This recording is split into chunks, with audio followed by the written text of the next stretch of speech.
He shouted at her at every mistake she made, and she cried to bed every night.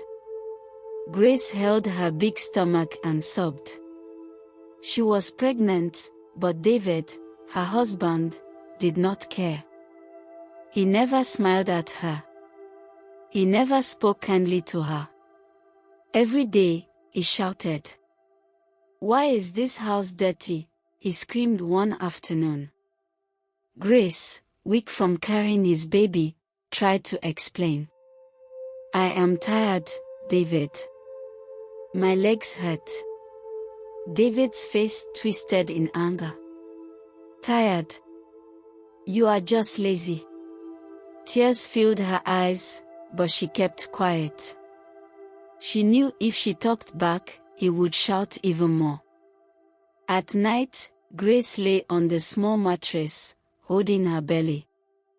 The baby inside her kicked, but her heart was heavy with sadness. She wished David would love her again. She wished he would touch her belly and talk to their baby. But David did not care. One evening, she made his food, but the salt was too much. The moment he tasted it, he banged the plate on the floor. "Are you trying to kill me?" he shouted. "I'm sorry, David," she whispered, shaking. He pointed at the kitchen. "Go and make another one." Stupid woman. She dragged herself to the kitchen, wiping her tears. She was tired, but she had no choice.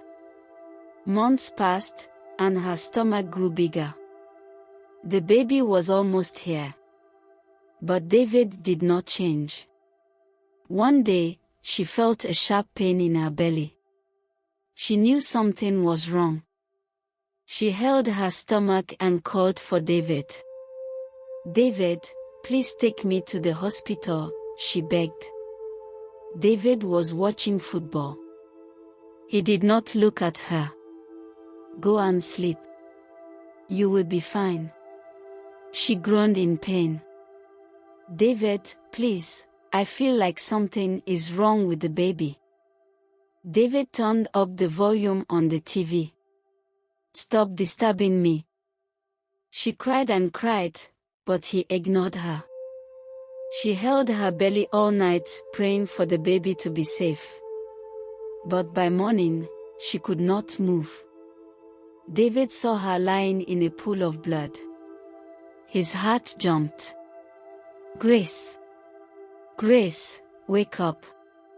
But Grace did not answer. He rushed her to the hospital, but it was too late. The doctor came out and shook his head. "We lost both the mother and the baby," the doctor said. David's world crashed. "No!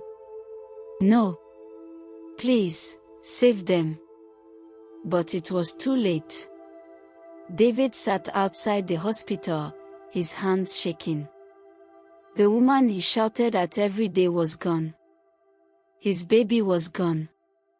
Days passed, and his house became empty. No one cooked for him. No one cleaned. The silence was too loud. At work, he made mistakes. His boss got angry and sacked him.